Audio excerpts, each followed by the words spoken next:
Both the FBI and FTC talked with me for this story in hopes of warning job seekers. Thousands of people like Raymond Francis have lost money, totaling upwards of $500 million per year. At first, Francis was ecstatic when his resume caught the attention of online headhunters. He received a text message from a recruiter from an international technology company. They had my full name, so I was like, they were like, "This is Raymond Francis, right?" I'm like, "Yes, it is." And they're like, "Well, we want you to talk to our hiring manager, this Keith Fernandez." The 39-year-old has cerebral palsy that impacts his movement. He says a work-from-home job sounded ideal.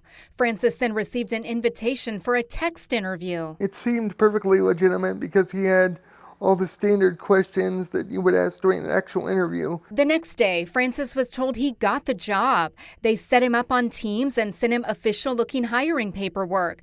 But then Francis says he was asked to send $500 for company equipment to track his remote work. He was like, "Oh, I'm sorry, the cost of the program has gone up." So he's like, can you send another $450? Francis sent $950 total, but the package never came. So they sent him a video of someone at FedEx. And then he's like, "Well, the package weighed too much. Can you send another $450, through Zelle to this person?" That's when Francis got suspicious and proactively reached out to Telstra, the organization he thought hired him. In an email to Francis, Telstra Cybersecurity wrote, "This is a fraud scam. In no way would Telstra approach potential staff in this manner, and we would certainly never ask for information or any sort of financial outlay." 13 News also reached out to Telstra corporate offices based in Australia.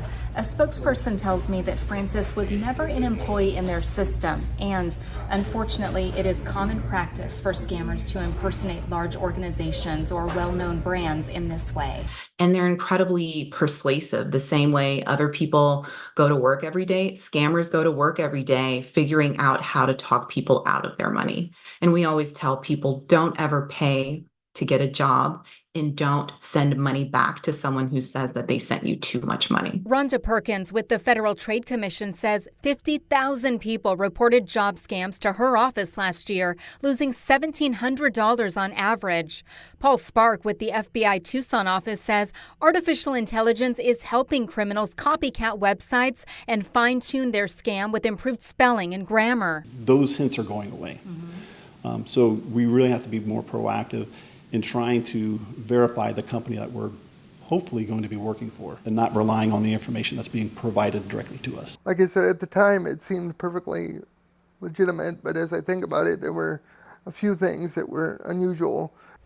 If you paid a scammer money, immediately contact the company or bank you used to send the money. Report the fraud and ask to have the transaction reversed.